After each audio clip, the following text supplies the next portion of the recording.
I was looking at a picture given to me the other day and was reminded of something which had me laughing. The picture was of Michael Ligori and myself. And for those unfamiliar, Michael's my friend and was my co-defendant in 1989. And he's going to kill me for telling this story, but here it is. During the 1980s, and well before that, guys would get their dress shirts handmade. The majority of Brooklyn and Queens guys all went to David Nadler, a shirt maker who had his store on 86th Street in Bensonhurst, Brooklyn. Years later, they moved the store to Bath Avenue. In order to have your pattern made, you had to order, I believe it was 4 or 5 shirts, priced at $125 and up per shirt, depending on the material. You would pick the material and the style you wanted. For example, the tab collar was popular, either pointed or slightly rounded, a fly front, which hid the buttons, regular or French cuffs, and if you wanted, they'd put your monogram either on your cuff or on the shirt pocket.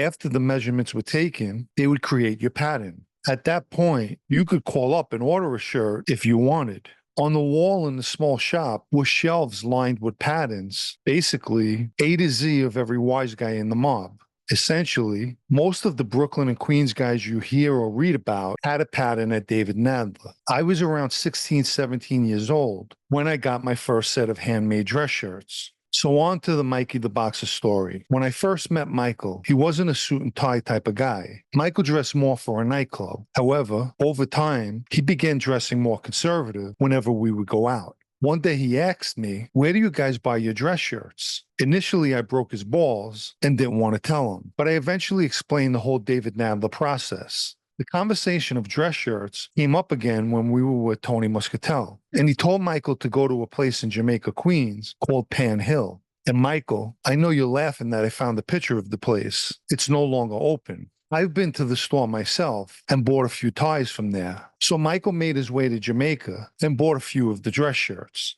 The problem was the dress shirts they sold were antiquated and had much longer collars, as they wore years ago. So one night while we were going out, Michael wore one of the new dress shirts, and I was hysterical laughing. I told him, "Your collar's down to your knees." I was exaggerating, of course, but Michael didn't care and he laughed too. I hope you all had a good laugh as well. And Michael, God bless you, and may everyone enjoy their Sunday.